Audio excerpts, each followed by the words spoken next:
Oi, gente! Sejam bem-vindos ao meu canal. Se você é novo por aqui, eu costumo falar sobre casos criminais reais nas quartas. E em alguns domingos eu falo sobre mitos e lendas enquanto eu maquio ou outras histórias.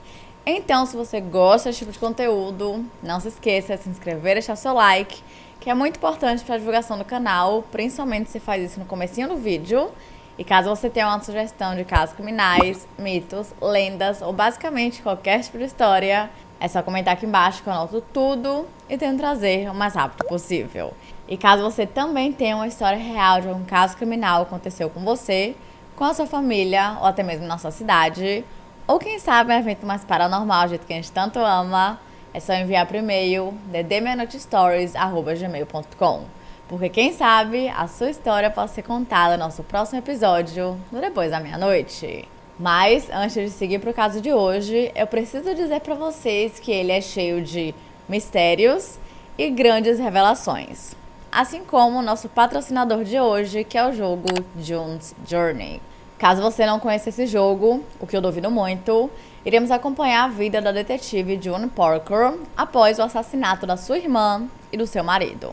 Aparentemente, o marido, que se chamava Harry, teria matado Claire, a irmã de June, e então, logo em seguida, ele acabou tirando a própria vida. Porém, como sabemos, geralmente nesses tipos de casos as coisas não são tão simples assim.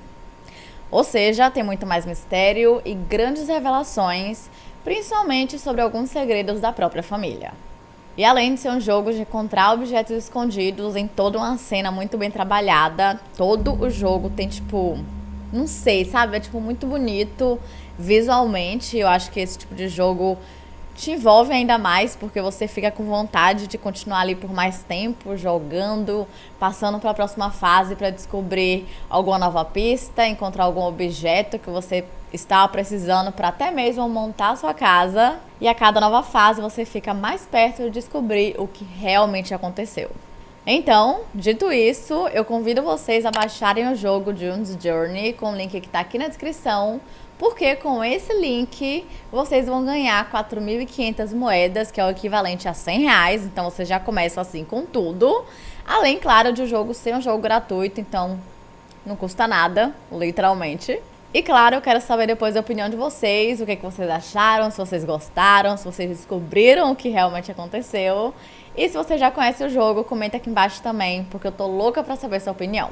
E muito obrigada, June's Journey, por patrocinar esse vídeo. E muito obrigada a vocês, seguidores, porque sem vocês, oportunidades como essas não aconteceriam. Mas eu já tô falando demais, então chega de blá blá blá e vamos pro caso de hoje.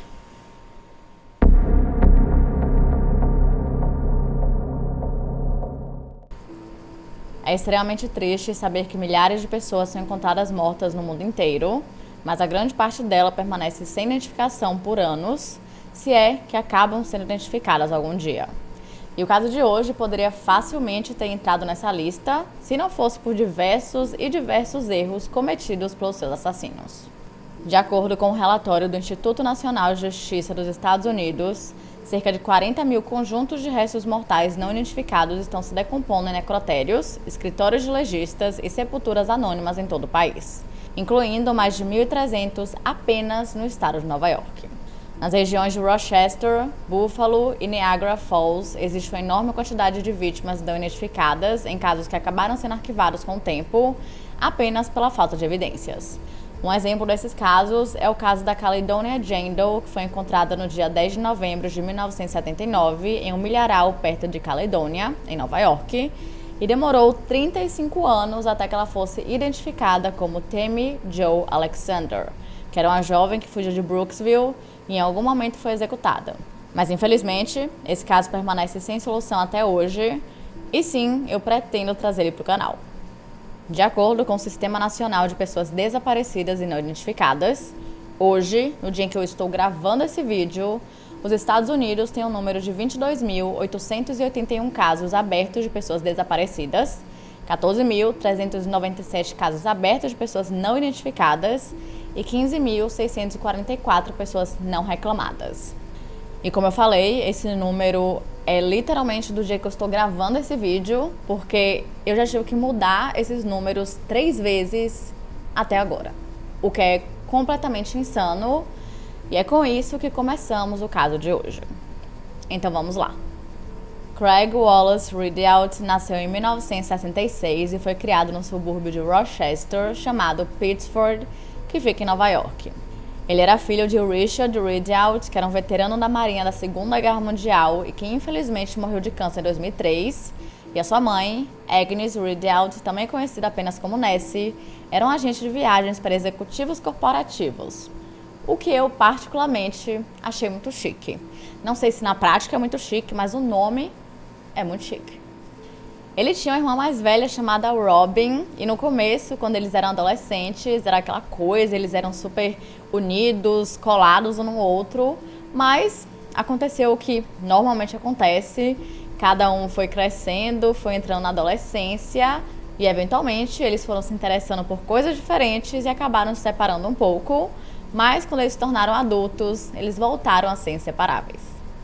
De acordo com Robin, Craig era uma pessoa muito generosa e gentil, que tinha um senso de humor bem brincalhão. Ele frequentou o Union College em Schenectady, em Nova York, onde estudou economia e até entrou em uma fraternidade sem álcool. Em 1988, ele conheceu uma garota em um pub de Rochester chamada Laura Assam, que tinha se mudado para a área de Syracuse com os pais e os 4 irmãos, e tinha frequentado a faculdade de Buffalo, e eventualmente os dois começaram um relacionamento. Em 1989, Craig conseguiu um emprego como programador e analista de uma empresa de serviços financeiros de Rochester chamada Federated Clover Investment Advisors, tradução, Consultores Federados de Investimento Clover. E além disso, ele também começou a participar do Ministério Católico, que era responsável por recrutar novos estudantes para o Union College, que era exatamente a faculdade que ele havia frequentado. Em janeiro de 1993, quando ele estava com 27 anos, ele e Laura se casaram, e na época ela tinha 22, e logo em seguida eles compraram uma casa de 4 quartos em Pittsford, que é uma cidade também em Nova York. Em outubro do mesmo ano, eles tiveram o primeiro filho, chamado Colin, e nos anos seguintes eles tiveram mais 6, sendo 3 meninos chamados Andrew, Alex e Patrick, e 3 meninas chamadas Elizabeth, Julia e Madeleine. Sim, a família era bem grande. E infelizmente com isso, agora eles tinham muitas bocas para alimentar, no total eram 8 pessoas, o que é bastante gente. Então a situação financeira já não era tão boa assim, considerando que eles tinham realmente muitas pessoas ali que eles tinham que tomar conta, dar comida, colocar na escola, enfim, saúde. Realmente ter criança é uma coisa cara. Cheguei a essa conclusão. Há muito tempo, na verdade, mas eu quis explanar isso pra vocês. E o que acontece? A pessoa responsável por cuidar das finanças da família era a Laura, e podemos dizer que ela não era tão responsável assim. E o maior problema nisso era porque ela não acreditava na palavra de Craig quando ele falava que eles tinham que dar uma segurada porque o dinheiro não estava dando conta, porque de alguma forma, não sabemos o porquê, ela acreditava que ele estava escondendo o dinheiro dela. Então, ela continuava gastando como se tudo estivesse normal, o que definitivamente não estava. Tanto que chegou um ponto que eles estavam por aqui de declarar falência e para evitar isso, eles tiveram que vender a casa e se mudaram para uma outra menor. À medida que a crise financeira ia aumentando para a família, a relação entre Craig e Laura ia se deteriorando aos poucos, e a forma que Craig lidava com isso era se isolando em um dos quartos, onde passava o dia todo sozinho jogando videogame ou trabalhando. E com o tempo, esses problemas também ficaram evidentes para o resto da família de Craig, porque em várias ocasiões, Laura e as crianças não apareciam nas reuniões de família, e quando apareciam, apenas algumas das crianças iam e diziam que a mãe estava doente ou algo do tipo, até que eventualmente uma das crianças admitiu que Laura apenas não queria ir. Mas, mesmo assim, o casal ainda estava tentando fazer dar certo, ou apenas iam empurrando com a barriga até que não aguentassem mais, e após 21 anos de casados, Laura pediu o divórcio em 2014. E pouco tempo depois, Laura foi morar com um amigo da família chamado Paul Tucci, mais conhecido apenas como PJ. Acontece que Paul conhecia Craig há muitos anos, porque os dois costumavam morar no mesmo bairro quando eram crianças/adolescentes, e após Craig e Laura se casarem, a família Rideout começou a passar muito tempo com Paul e a sua esposa, Jennifer, Tanto que os filhos das duas famílias cresceram juntos e os Tucci eram padrinhos de alguns dos filhos de Craig e Laura. Porém, em 2014, Paul acabou perdendo a sua esposa e, com isso, ele e Laura foram ficando cada vez mais próximos.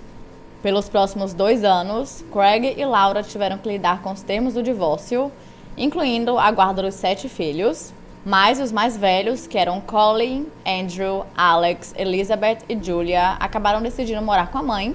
E com isso, Craig recebeu a custódia dos 2 filhos mais novos, que eram Madeline, que estavam com apenas 6 anos de idade, e Patrick, que estava com 12. Mas não pensem que foi fácil, porque não foi. Conforme as decisões iam sendo feitas, mais brigas e discussões iam acontecendo. Enquanto Craig reclamava que Laura nunca aparecia para buscar os filhos, ou quando ela aparecia ela chegava atrasada, ou até mesmo ela enviava os outros filhos, os filhos mais velhos, para cuidar dos filhos mais novos, Laura, por outro lado, começou a falar mal de Craig para os seus próprios filhos. E com isso, Colin, que era um dos mais velhos, teve que meio que se tornar ali o intermediário das brigas dos pais. De acordo com Robin, a irmã mais velha de Craig, ela disse que o seu irmão era o tipo de pessoa que fazia questão de não deixar os seus problemas pessoais se tornarem públicos. Então, para quem via de fora, parecia como se tudo estivesse indo bem, quando na realidade a sua vida pessoal estava o puro caos. E geralmente, quando ele precisava de ajuda, alguma dica, alguma sugestão ou algo do tipo, ele ia falar com seus pais ou até mesmo com Robin, principalmente agora que ele tinha que se adaptar a um estilo de vida bem diferente, porque antes ele tinha ajuda de Laura e dos outros filhos mais velhos para cuidar dos filhos mais novos, e agora ele teria que passar vários dias como pai solteiro. Em 2016, ele estava morando sozinho em um apartamento na cidade de Penfield, no condado de Monroe, que era perto o suficiente dos filhos para que ele conseguisse vê-los com frequência e até mesmo para que facilitasse todo o processo de coparentalidade. Mas se vocês acham que a partir daqui as coisas melhoraram e ficaram mais tranquilas, vocês estão muito enganados, porque na verdade isso era só o começo. Em janeiro do mesmo ano, algumas coisas um tanto quanto esquisitas começaram a acontecer. Em um certo dia, quando o Craig chegou do trabalho, ele se deparou com a sua casa completamente destruída, onde tinham pratos, copos, vidros esparramados e quebrados pelo chão e por todo o canto da casa. Também tinham ovos que haviam sido arremessados e também alguns buracos na parede. E quando ele foi procurar pelos filhos, eles estavam trancados em seus quartos. Então, rapidamente ele ligou para Robin e logo em seguida ligou para o Serviço de Proteção à Criança para ver o que ele poderia fazer nesse tipo de situação. O que ele não sabia era que tudo isso havia sido planejado e orquestrado por Laura e Colin.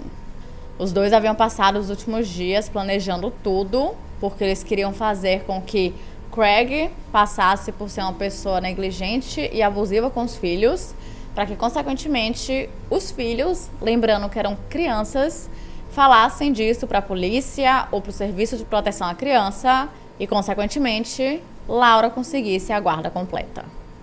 Só para vocês terem noção, Colin chegou a enviar mensagens para os irmãos mais novos, dizendo exatamente o que eles precisavam dizer à polícia quando eles chegassem na casa, que basicamente era que Craig teria ficado super violento, que ele tinha feito tudo aquilo na casa e que eles tinham medo do próprio pai.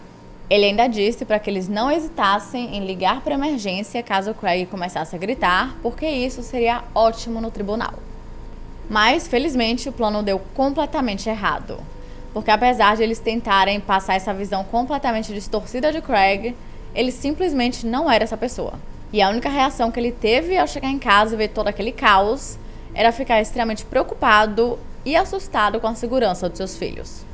Mas obviamente que Laura e Colin não parariam por aí. Tiveram mais 2 incidentes. Um deles quando o notebook de Craig desapareceu do nada, e o outro aconteceu em uma certa noite, quando um homem misterioso invadiu a casa enquanto Craig estava dormindo, arrancou um pelo do seu braço e fugiu com a chave da casa e o celular de trabalho dele. E felizmente a chave foi encontrada logo no dia seguinte porque ela estava no quintal do vizinho. Depois disso, Craig até começou a suspeitar de Colin, porque realmente a situação era toda muito esquisita. Porém, quando ele questionou o filho sobre isso, digamos que Colin não gostou muito. Então, ele enviou um e-mail para o pai que dizia o seguinte: Craig, isso é ridículo. Estou cansado de sua duplicidade, suas mentiras constantes e suas tentativas nojentas de manter minha mãe e meus irmãos sob seu controle. Embora você possa estar orgulhoso de mim como seu filho, não estou nem um pouco orgulhoso de você como meu pai. As coisas que você faz, especialmente suas ações durante esse divórcio, são desprezíveis. Fico feliz que ninguém tenha sido ferido durante seu suposto roubo e espero que a investigação policial esclareça as coisas. Tentei não me envolver porque, apesar de todo o seu abuso contra minha família, ainda busquei inexplicavelmente sua aprovação. No entanto, também estou ciente do monte de mentiras que você contou sobre o divórcio. Às vezes, tem sido difícil manter uma cara séria enquanto você me conta mentiras desconcertantes. Cansei de ficar calado sobre o tipo de pessoa que você é. Aparentemente, é comum que as famílias de abusadores façam isso, e eu só queria ter parado de buscar sua aprovação antes e defendido meus irmãos mais novos. Enviei este e-mail para a tia Robin, porque embora eu realmente aprecie toda a gentileza dela conosco ao longo dos anos, acho que já é hora de todos saberem que tipo de pai você tem sido para nós. E em um segundo e-mail, ele fez uma lista com várias coisas e várias acusações do pai, e tinha de tudo. Como, por exemplo, ele acusou o pai de mandar o gato da família embora como uma forma de abuso emocional. Além disso, ele relatou um incidente onde as suas irmãs e a sua mãe se trancaram no quarto, e então ele começou a bater e a espancar a porta para tentar abrir, e em seguida começou a arrastá-lo, no caso arrastar Colin, pelo braço escada abaixo.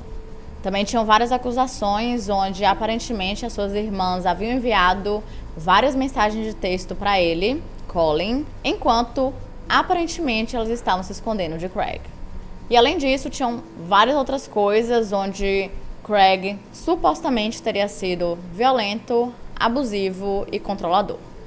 Obviamente, quando Craig leu tudo isso, tanto o primeiro e-mail quanto essa lista de acusações / queixas, ele ficou completamente chocado e espantado porque ele nunca tinha feito nada disso, e ele sabia que ele nunca tinha feito nada disso, e ele também ficou bem chocado com o fato de que Colin havia enviado esse e-mail para vários membros da família para que todo mundo soubesse do que teria acontecido, mesmo que fosse tudo mentira. E em sua resposta, Craig perguntou apenas o porquê que ele não o visitava, ou então eles marcavam algum encontro para que os dois pudessem conversar e entender o que estava acontecendo. Mas isso nunca aconteceu. E mais tarde, quando Robin soube sobre isso, ela disse que Craig nunca faria nenhum mal para os seus filhos e que ele sempre foi um pai muito dedicado, tanto que estava procurando ajuda profissional para que conseguisse cuidar dos filhos da forma correta. E por incrível que pareça, no verão de 2016 as coisas ficaram ainda piores. Nessa época, Colin estava com 23 anos de idade e estava frequentando a Faculdade Marítima da Universidade Estadual de Nova York pelos últimos 2 anos. Porém, ele acabou decidindo abandonar a faculdade e voltou a morar com a sua mãe. E logo em seguida, ele começou a procurar por emprego em um site para freelancers. A esse ponto, Laura e Paul Tucci já estavam em um relacionamento sério e eles até estavam fazendo planos para se mudarem para a Carolina do Norte e levarem todos os filhos de Laura e Craig com eles. O que, obviamente, Craig não gostou nem um pouco e ele disse que ela não poderia fazer isso porque quem tinha a custódia dos filhos mais novos era ele e não ela. Mas Laura estava o quê? 100% nem aí. Tanto que ela continuou fazendo toda a mudança e todos os planos junto com o Paul, e os dois até assinaram o aluguel do apartamento na nova cidade. E no dia 19 de julho, eles alugaram a van e começaram a fazer as malas. No mesmo dia, por volta das 7 horas da noite, Robin conversou com o irmão pelo telefone porque ela tinha visto que o seu filho, Alex, que agora já estava com 19 anos de idade, tinha postado toda a troca de mensagens que ele tinha tido com Craig na semana anterior.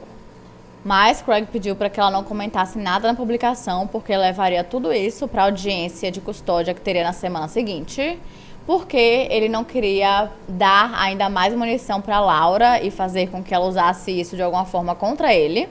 Então, Robin disse que tudo bem, que ela ficaria na dela e que no dia seguinte eles conversavam novamente. Porém, infelizmente, essa foi a última vez que ela conversou com o irmão. Na manhã seguinte, dia 20 de julho, ela enviou um e-mail para ele, mas nunca teve uma resposta. Mais tarde, ela tentou ligar para o seu celular e novamente não teve resposta. Então, ela decidiu ligar para o seu trabalho para perguntar se alguém tinha notícias de Craig. E eles lhe disseram que ele havia enviado um e-mail na noite anterior dizendo que a sua filha, Madeleine, estava doente e que por conta disso ele provavelmente não atenderia o telefone porque iria levá-la no médico.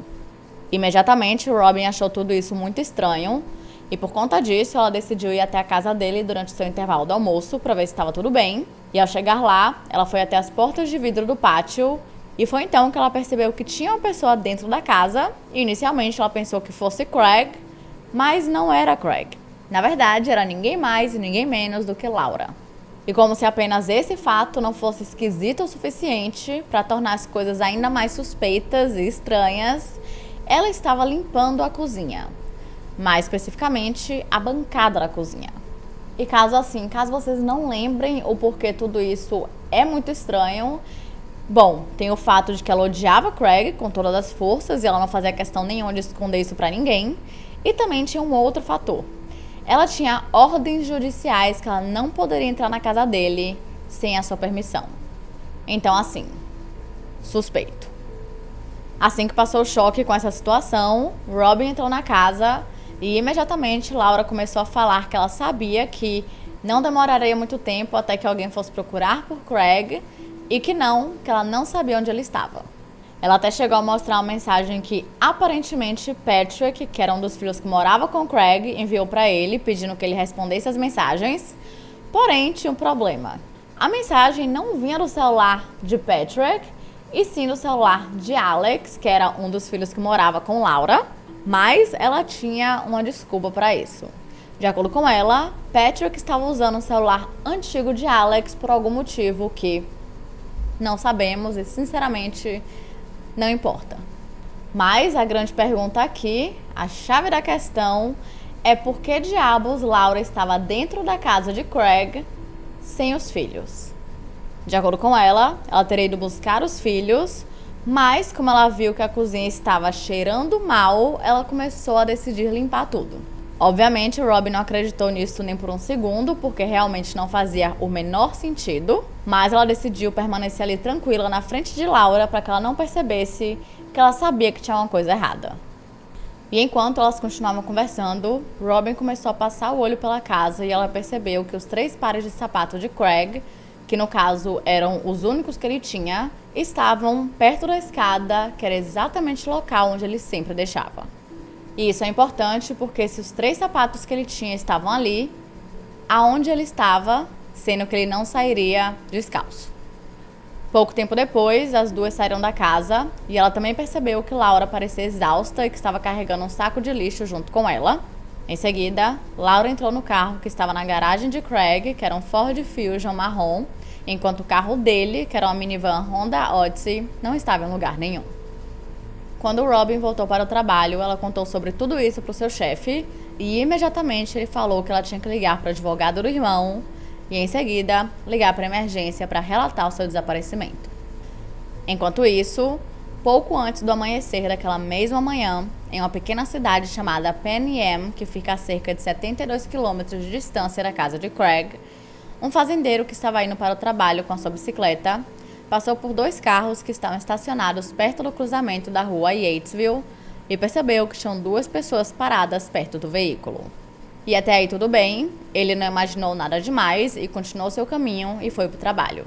Porém, quando ele voltou pelo mesmo percurso de volta para sua casa, cerca de 3 horas depois, ele percebeu que no local onde estavam os carros, que no caso já haviam ido embora, tinha uma pá. Então, ele ficou curioso e decidiu chegar mais perto. E após caminhar um pouco em direção à pá, ele viu que tinha uma lona marrom que estava cobrindo alguma coisa, mas não demorou muito até que ele percebesse o que era, já que dava para ver um pé humano.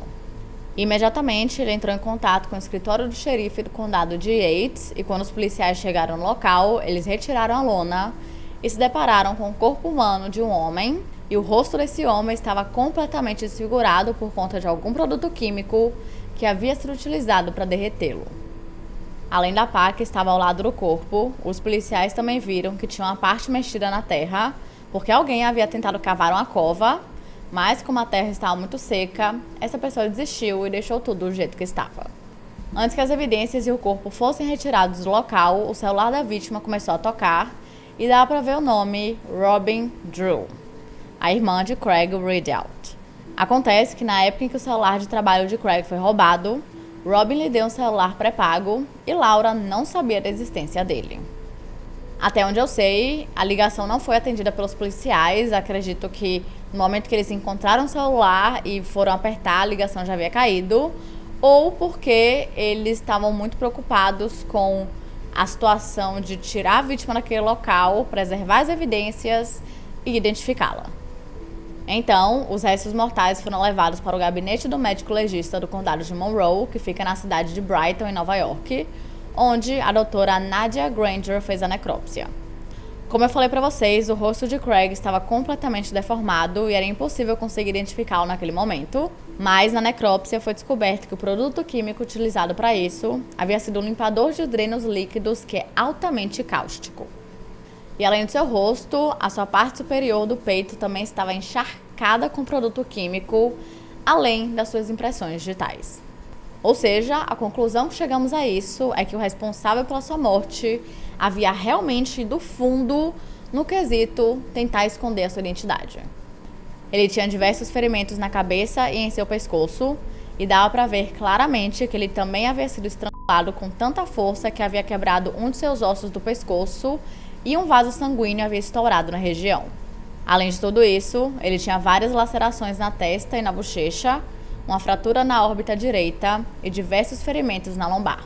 E a sua causa de morte havia sido o estrangulamento e o trauma contundente na cabeça, e era muito evidente que ele havia lutado pela sua vida. Mas, apesar de todos os esforços, como eu falei para vocês, de os culpados terem feito ali para tentar esconder sua identidade, felizmente, os detetives do caso tinham uma certa noção de quem ele poderia ser, considerando que eles haviam visto o nome que apareceu na tela do celular, Robin Drew, e também porque após pesquisarem o seu nome, ali no banco de dados, eles perceberam que ela havia acabado de relatar o desaparecimento de seu irmão. E então, com base no raio-x dos dentes da vítima, juntamente com os registros dentários de Craig, finalmente ele foi positivamente identificado. Mas enquanto tudo isso era descoberto, logo após que o Robin fez a ligação para o 911 e relatou o desaparecimento de seu irmão, os policiais chegaram em sua casa, na casa de Craig, e ela pediu que eles abrissem a porta do quarto dele, que estava trancada, porque ela tinha alguma esperança de que talvez ele estivesse lá dentro ou que tivesse alguma coisa que indicasse seu paradeiro, mas eles disseram que eles não poderiam fazer isso sem um mandado de busca. Mais tarde, o investigador do condado de Monroe, que era um homem chamado Dave Bolton, foi o primeiro a chegar na casa, e enquanto ele estava lá, Laura e Paul apareceram com Patrick e Madeline. E ao chegarem lá, eles falaram para os investigadores que eles estavam ali apenas para deixar as crianças de volta com Craig, e Laura admitiu que ela esteve na casa mais cedo e que havia limpado a cozinha porque ela não estava nos seus padrões de limpeza. Pois é, primeiro, não é a sua casa para estar nos seus padrões de limpeza. Segundo, continua sendo esquisito. Ao irem no porão do apartamento, os investigadores encontraram um garrote que havia sido feito com fita adesiva e uma corda, e em uma sacola de plástico e em uma prateleira de madeira, eles encontraram alguns vestígios de sangue. E após colocarem luminol no local, dá para perceber que tinha sangue em uma área do piso que claramente havia sido limpo. E por fim, ao olharem nos sacos de lixo da casa, eles encontraram roupas ensanguentadas, luvas e produtos químicos. Tá bom pra vocês? Mais tarde, uma testemunha entrou em contato com a polícia e relatou que havia visto 2 jovens jogando sacos de lixo pretos em um lago a cerca de 11 quilômetros da casa de Craig, conhecido como Devil's Bathtub. Tradução: a banheira do diabo. Bacana. Imediatamente, os policiais foram até o local e, ao chegarem lá, eles se depararam com ninguém mais, ninguém menos do que Colin e Alex. Ali mesmo, de buenas, jogando os sacos na tal banheira do diabo. Nada suspeito. E quando questionaram sobre isso, eles falaram que a mãe deles havia pedido que eles se livrassem daquelas sacolas, e depois eles falaram que o pai deles, Craig, havia ameaçado simplesmente desaparecer e que eles acreditavam que ele estava no México. Com isso, os policiais começaram a ver os itens que tinham dentro da sacola e se depararam com frascos vazios de limpador de ralo, luvas com sangue, roupas, com sangue e uma corda muito parecida com a corda que havia sido utilizada para fazer um garrote que havia sido encontrada no porão de Craig. Obviamente, as sacolas foram levadas como evidência e, como se não pudesse piorar para Colin e Alex, os policiais encontraram um par de luvas de trabalho dentro do carro deles, que também estavam ensanguentadas, e imediatamente eles foram presos por adulteração de provas. Pouco tempo depois, a polícia chegou na casa de Paul Tucci e Laura e ambos foram presos pelo mesmo motivo. Mas, inicialmente, eles não foram acusados de assassinato porque eles precisavam esperar pelos resultados das análises forenses. Enquanto isso, os registros do telefone celular de Craig foram analisados e foi descoberto que ele saiu de casa no dia do crime por volta das 3 horas da manhã e o último local onde o seu celular esteve foi exatamente perto do local onde o seu corpo foi encontrado mais tarde. Além disso, as imagens das câmeras de segurança de algumas empresas que ficavam na região mostravam que, no dia do crime, 2 veículos foram em direção ao local onde o corpo foi encontrado e mais tarde os carros foram identificados como um deles sendo o do próprio Craig e o outro sendo o carro de Paul Tucci. E só no dia 26 de julho que o carro de Craig foi encontrado em um estacionamento perto da Rota 96, que fica a cerca de 13 quilômetros da casa dele. E dentro dele foi encontrada a fita adesiva que havia sido utilizada para fazer o garrote em que ele foi estrangulado. Pouco tempo depois, os testes de DNA ficaram prontos e foi mostrado que havia o DNA de Colin, Alex, Laura e Paul em todas as evidências encontradas. Só para vocês terem noção, uma das luvas estava tão encharcada de sangue que os analistas nem conseguiram determinar quem a estava usando no momento do crime. O jeans ensanguentado, obviamente com o sangue de Craig, tinha os DNAs de Colin e Laura, e a chave da casa dele foi encontrada dentro de um sapato que tinha o DNA de Alex. Então, com todas essas evidências, os 4 foram acusados pelo assassinato de Craig Rideout. Então, vamos falar sobre o que aconteceu no dia do crime, dia 19 de julho, de acordo com o investigador principal do caso. Nesse dia, Laura e Colin teriam ido levar Melanie e Patrick de volta para a casa de Craig e não ido buscá-los, como eles haviam dito para a polícia mais cedo. E assim que eles colocaram as crianças para dormir, Colin pediu que o seu pai fosse até o porão. E assim que ele chegou lá, ele se deparou com Colin parado, segurando um martelo ou alguma outra ferramenta dura.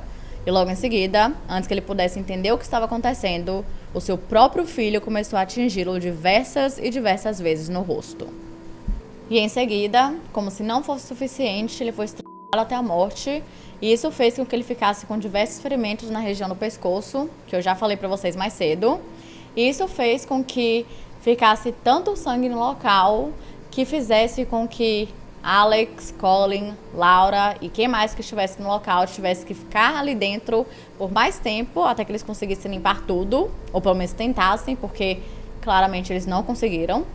E depois do assassinato, eles precisaram decidir o que fariam com o corpo, e de acordo com os investigadores, eles acreditam que Colin, Alex e possivelmente Paul começaram a arrastar o corpo para fora da casa e o levaram para a área arborizada em Penn Yan, onde mais tarde ele seria encontrado. Em outubro de 2017, Paul Tucci, Laura, Colin e Alex Rideout foram julgados juntos. E pelas próximas 5 semanas, os promotores apresentaram 700 evidências na Suprema Corte do Estado de Nova York que provavam que eles eram culpados pelo crime. Em uma dessas evidências, tinha um vídeo de câmera de segurança que mostrava Laura e Paul andando pelos corredores de um Walmart, onde Laura pega um carrinho e os dois o enchem com garrafas marrons e logo em seguida, Paul paga pelos produtos em dinheiro. Em um outro vídeo, onde Colin aparece em um Walmart diferente, ele é visto com a pá idêntica à que foi encontrada junto com o corpo de Craig. Então, assim, tinham muitas evidências que provavam que eles estavam envolvidos de alguma forma no assassinato, no descarte de evidências ou no descarte do corpo. De acordo com vários amigos de Craig que testemunharam no julgamento, ele era um cara incrível, que tinha um ótimo senso de humor, que era uma pessoa absurdamente gentil, completamente apaixonado pelos filhos e que fazia de tudo para se dedicar a eles e criá-los da forma correta. Durante o julgamento, o advogado dos 4 chegou a dizer que nenhum deles era responsável pelo crime e não estava envolvido de forma nenhuma. E ele também disse que eles alegaram que todos os itens que eles haviam comprado no Walmart eram para auxiliar na mudança para Carolina do Norte e também para reparar algumas coisas na casa. E além disso, Paul disse que não tinha nada a ver com nada disso e que ele nem esteve na casa de Craig. Já Colin, por outro lado, disse que apesar de não estar envolvido no assassinato do pai, ele realmente ajudou a descartar evidências e ajudou também no descarte do corpo. E Laura, obviamente, disse que ela não tinha nada a ver com nada disso e que, na verdade, o culpado era uma outra pessoa completamente aleatória que ninguém sabe quem foi.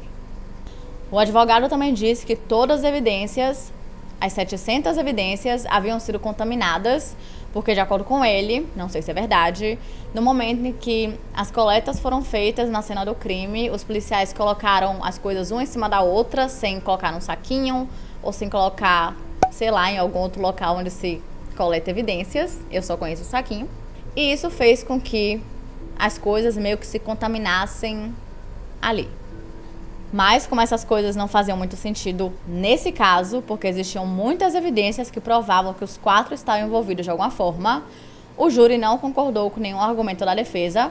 E no dia 25 de julho de 2017, Colin e Laura Rideout foram considerados culpados pelo assassinato em segundo grau de Craig e também pela adulteração de evidências.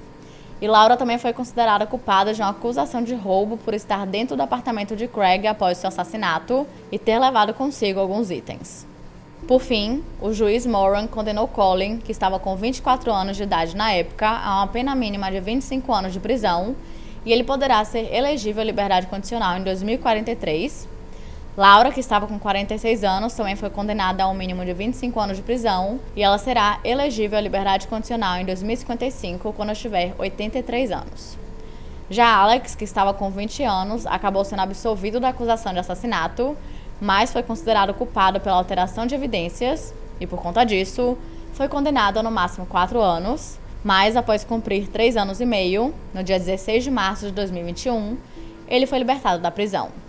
E Paul Tucci foi considerado inocente e foi absolvido de todas as acusações e hoje em dia é um homem livre. De acordo com o próprio juiz, esse caso foi o caso mais hediondo que ele teve que trabalhar nos seus 30 anos de profissão, e ele também disse que todo o crime havia sido extremamente premeditado de forma perversa.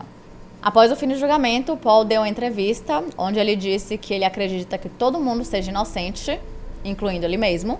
Mas, de acordo com o detetive principal do caso, Dave Bolton, ele acredita que, apesar de Paul ter sido realmente inocentado no julgamento, ele tenha, sim, feito algum papel muito importante no crime.